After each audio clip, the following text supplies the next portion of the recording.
Ser minha vida, ó Deus de poder, que eu nunca perca a visão do teu ser, de dia e de noite, tu és minha luz, tua presença meus passos conduz.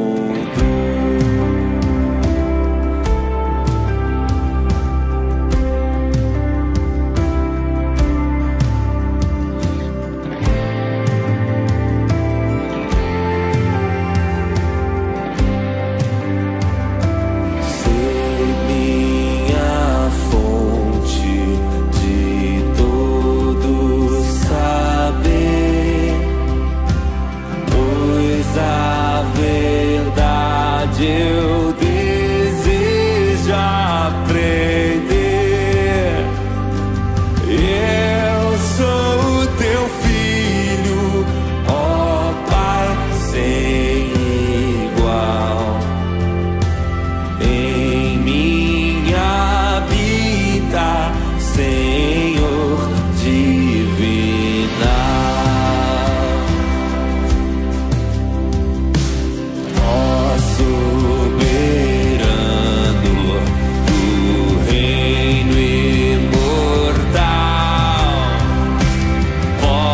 Eu chegar à vitória final, e a cada passo eis minha oração. Ser minha vida, ser minha visão.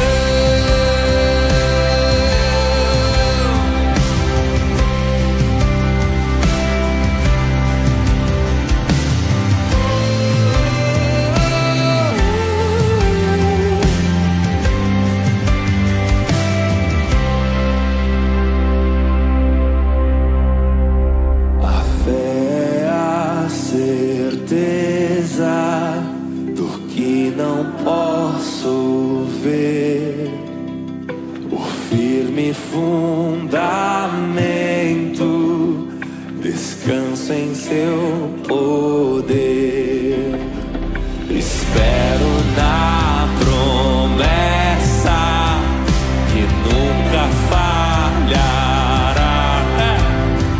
a face do Cordeiro eu hei de contemplar. Espero na promessa que nunca falhará, a face do Cordeiro eu hei de contemplar.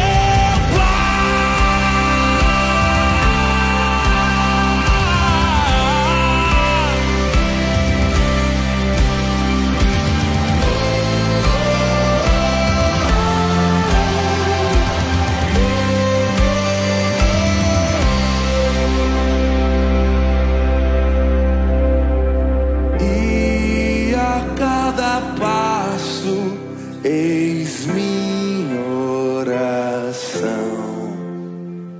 Ser minha vida, ser minha visão. Viagem pela vida, tantas vezes me perdi. Nada fazia sentido até ele aparecer aqui. Olá, seja muito bem-vindo mais uma vez ao nosso programa. Aqui nós estamos entrevistando pessoas que são aqui da nossa cidade e que têm uma grande contribuição para nós. Você já tem nos acompanhado e as nossas entrevistas continuam.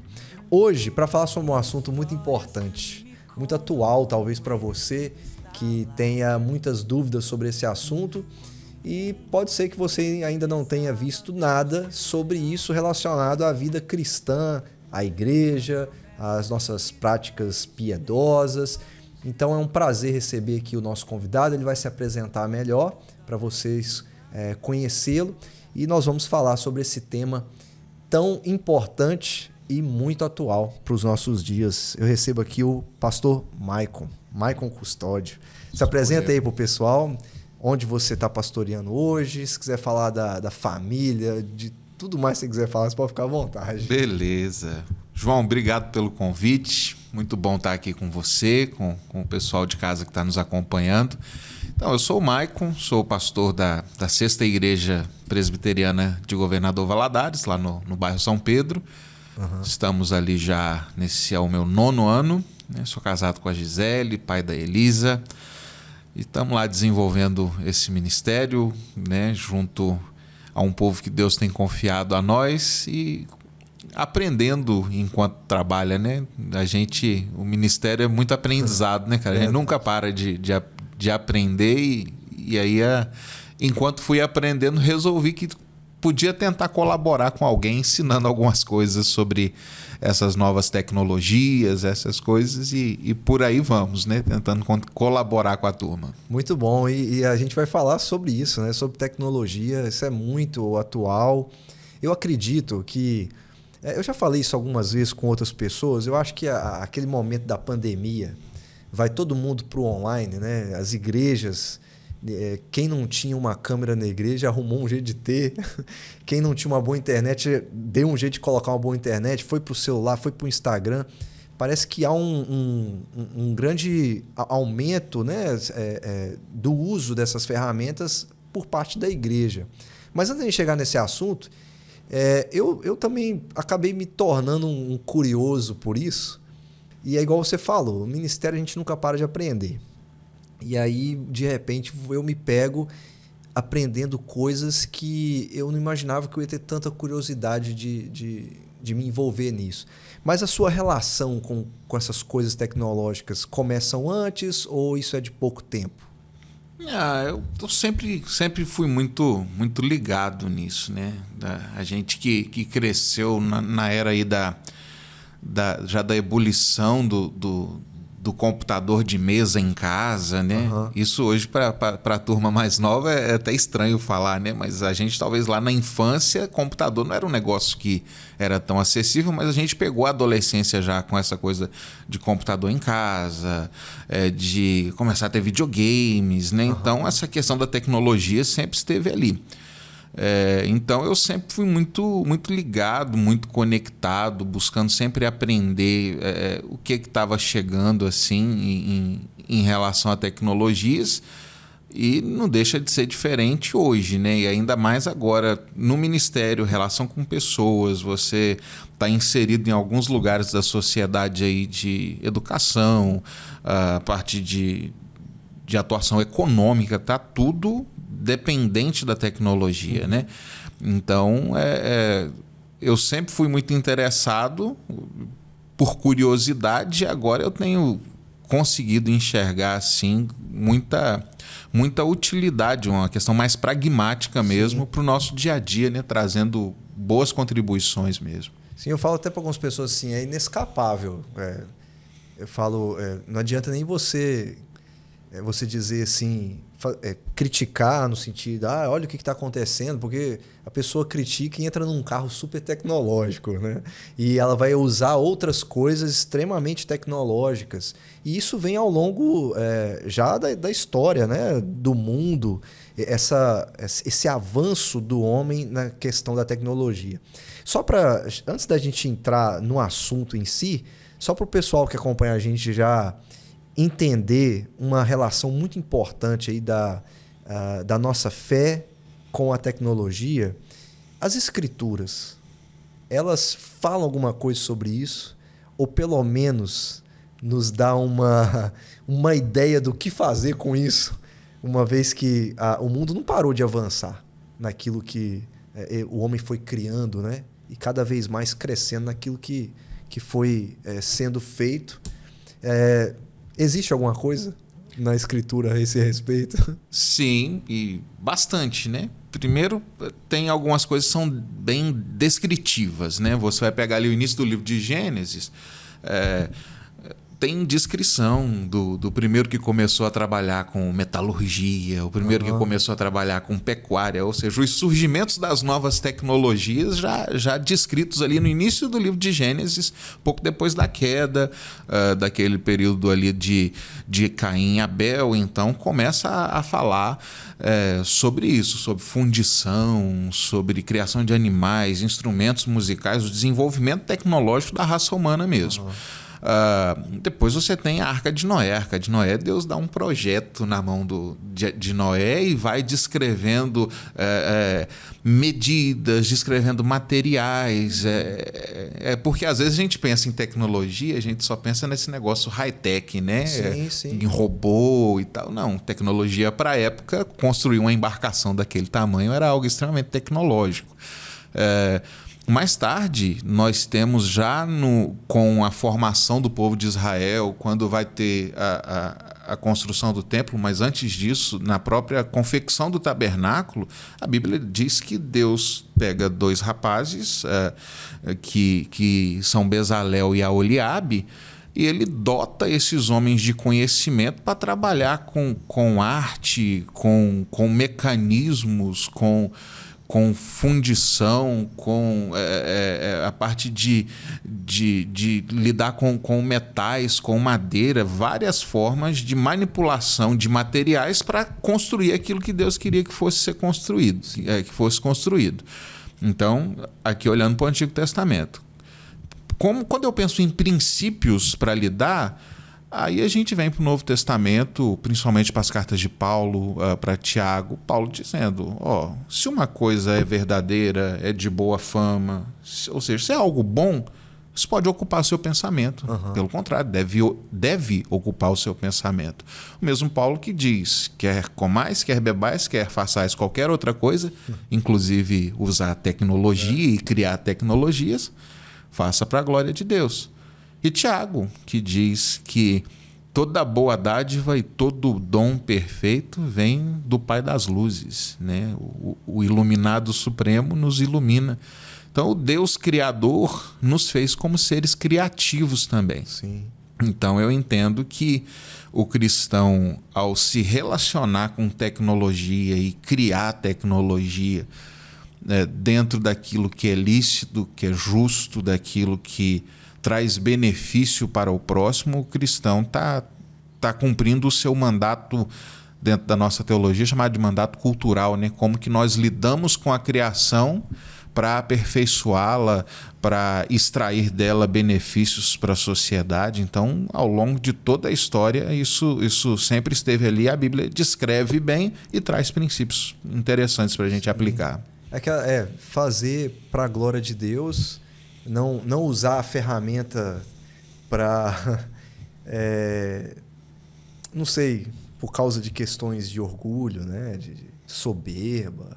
É porque a ferramenta está aí, né? A tecnologia está aí para a gente usar, está ao nosso alcance, mas, ao mesmo tempo, há muitas pessoas muito resistentes a isso ainda dentro da igreja, né? Pessoas vendo ali uma câmera, vendo, será que a gente tem que mesmo ir para a internet? Será que a gente tem que transmitir mesmo os nossos cultos? Os desafios também existem. Né? Você enfrenta? Você chegou a enfrentar esse tipo de desafio dentro do seu ministério, ou isso para vocês foi tranquilo? Essa entrada no online, ou não foi da pandemia para cá, já foi antes? Como é que foi para vocês lá? A gente começou essa parte de vídeo na pandemia. Antes da pandemia, nós tínhamos já uma prática de postar sempre na segunda-feira o sermão em áudio na internet e disponibilizar, né? Então, era essa a nossa prática até então. Então, não era algo de uma transmissão para se assistir em tempo real.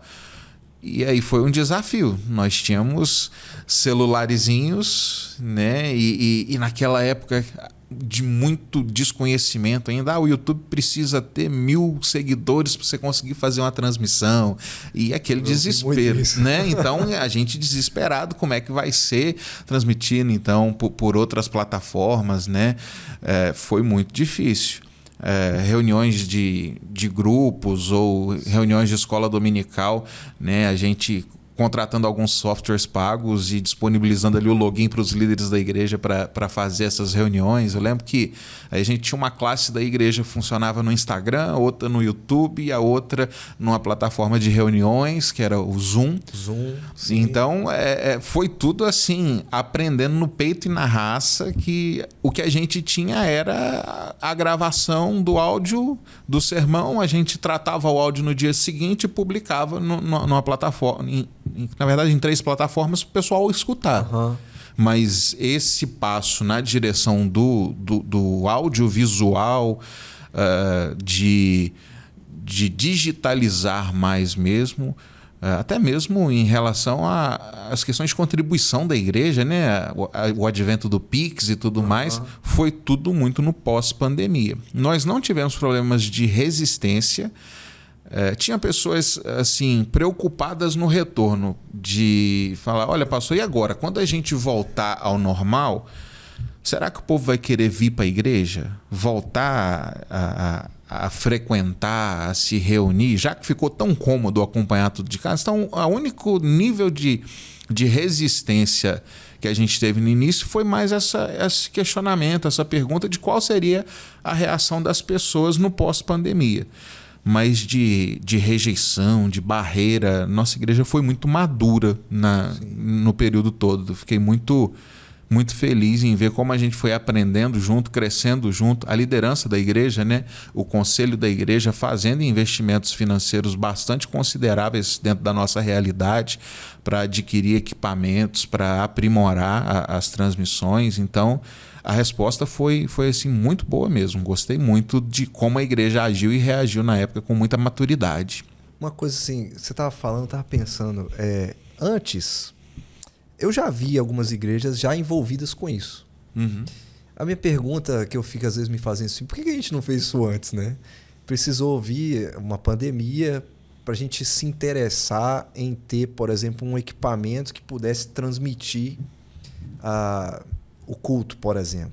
Eu lembro que quando eu estava numa outra igreja, bem antes da pandemia, essa ideia chegou várias vezes pelas mãos de um amigo, ele era muito ligado nisso, e rapaz, nunca passava o projeto de ter uma câmera, de ter ali um computador melhor, um captador de áudio melhor, para poder fazer uma transmissão. Quando veio a pandemia, houve-se essa necessidade. E aí alguns até falam assim, por que a gente não fez isso antes, né? Do tipo assim, por que a gente não aceitou o projeto daquele rapaz? Já teria os equipamentos aqui. Por que a gente não queria fazer isso antes e hoje... foi só pandemia mesmo? Ou você acha que a gente está tendo um crescimento de entender, olha, isso é uma ferramenta interessante, está na hora da gente usar isso? Ou foi só um impulso da pandemia mesmo que fez a gente se interessar por essa parte da tecnologia, né?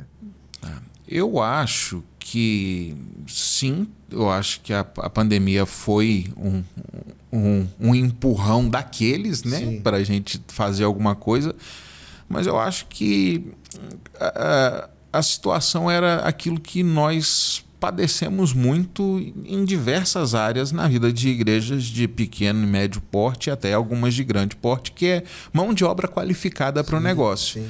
Então, assim, ok, nós vamos comprar o equipamento. Quem sabe mexer? Quem dá curso disso? A gente não tinha nem tanto informação, nem por onde começar. Às vezes, no caso que você descreveu dessa igreja que você estava, então tinha alguém que já conhecia, que já entendia e que queria fazer. É diferente. Mas o normal era, talvez até você tinha gente que falava, a gente tem que fazer, mas por onde começar? Nem sei por onde.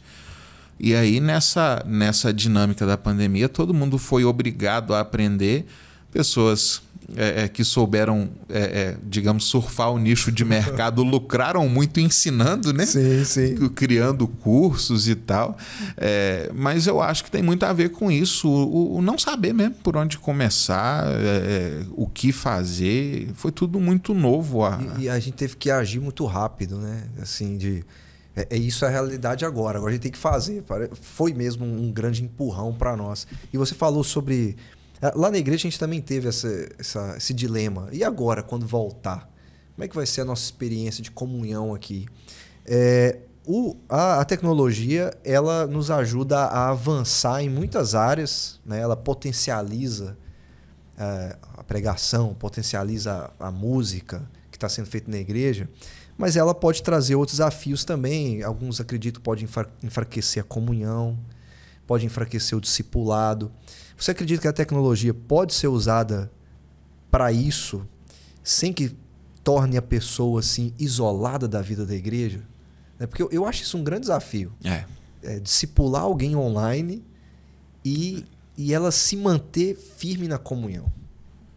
Eu entendo que toda e qualquer tecnologia que ela está atrelada a um nível de atuação humana, ela precisa ser complementar, né? Então, ela jamais pode substituir, né? Você tem lá na sua casa uma fritadeira elétrica, né? Uma fritadeira dessas de ar quente, né? Air fryer lá.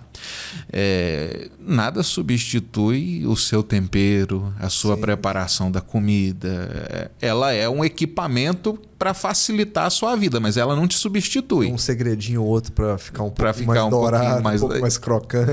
Então tem ali várias formas de agir e que ainda tem um nível muito grande de dependência do ser humano. Então, você está lidando com essa área do visual. Você sabe, por exemplo, que tem gente que acha que o que faz uma boa foto é você ter uma boa câmera. Se o fotógrafo tiver um olho ruim, ele pode estar com uma câmera milionária que a foto vai ser ruim. Ela pode ter os pixels mais bem definidos, ela pode ter toda a parte que depende da câmera muito bom, mas se o olho do fotógrafo for ruim, a foto não vai ser grandes coisas. Acessibilidade, estética, né? Isso. Essa questão de bater o olho e falar, não, aqui tem uma cena que precisa ser capturada e eu sei exatamente a iluminação que eu pego, o ângulo que eu pego e vai sair uma boa foto. A câmera me ajudou a capturar com muita fidelidade o que o meu olho já tinha percebido que era uma boa cena. Então, acho que a tecnologia é isso. Se ela for um potencializador daquelas qualidades, daqueles atributos, daqueles dons que Deus já deu para a gente, ela é muito importante. Então, se nós pensarmos, por exemplo, na música da igreja, o bom equipamento de som, ele vai potencializar bons músicos, bons cantores, enquanto o bom equipamento de som vai nos fazer perceber muita imperfeição em maus músicos e maus cantores. Nossa, tá desafinado, né? Porque o som tá mais nítido, tá mais limpo. Então, acho que é um potencializador. Então, quando nós pegamos uma tecnologia e falamos, ela vai ser uma ferramenta a meu serviço, ela não vai me substituir, mas ela vai me ajudar a qualificar aquilo que eu sou capaz de fazer, aquilo que eu sou capaz de entregar. Aí eu acho que nós temos algo muito bom. Agora, se a gente falar, não, eu vou usar a tecnologia como algo para eu me encostar com preguiça, falar, não, agora tem uma máquina que faz por mim, deixa lá, ela faz, né? Põe lá e ela se vira. Aí eu tô pecando, né? Eu estou entrando numa relação com a tecnologia que não é saudável, ela deveria me ajudar. Então, quando nós pensamos hoje no contexto de igreja e de discipulado, eu acho que é importante eu ter uma opção de, às vezes, numa semana que eu e o meu discipulando estamos dois assim com a agenda atolada. Falar, vamos fazer uma chamada de vídeo nós dois aqui, vamos bater um papo, ler a Bíblia junto, orar junto por chamada de vídeo? Ok, ela me trouxe um benefício para uma excepcionalidade. De eu disponibilizar o material para ele de forma virtual, não precisar dele ficar imprimindo apostila, levando para lá e para cá, enviar vídeos, pregações. Olha que a gente estava conversando aqui aquele dia, olha o que esse pastor aqui falou, ouve essa mensagem aí. Muita coisa boa, mas nada vai substituir aquele tete a tete que a gente chama, né? De estar ali no dia a dia, de conversar, de andar junto.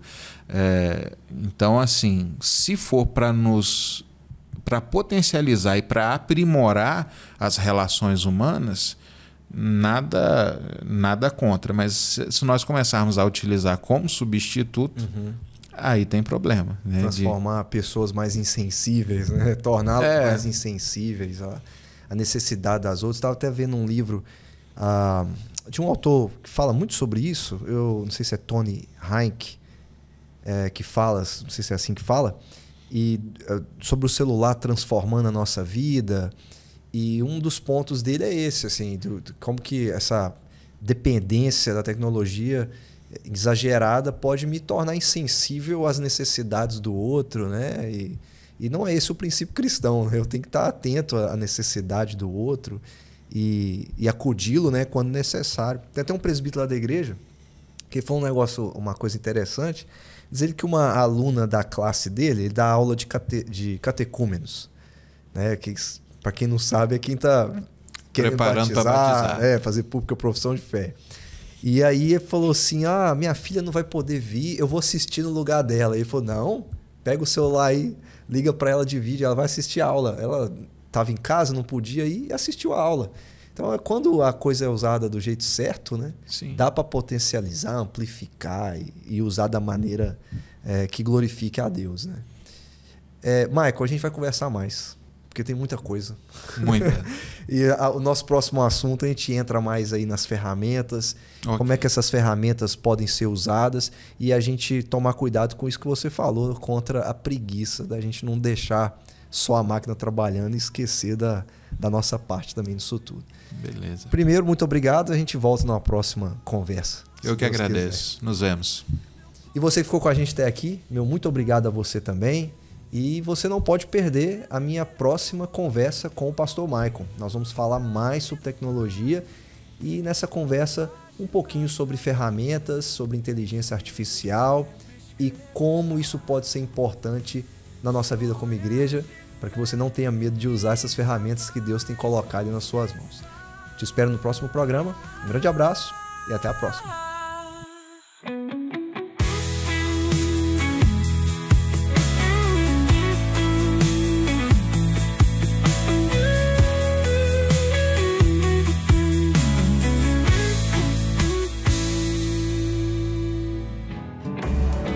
Você deseja entrar em contato conosco, nos enviar uma pergunta ou até mesmo seu pedido de oração?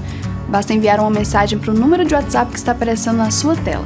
Você também pode nos fazer uma visita e acompanhar as nossas atividades através das nossas redes sociais.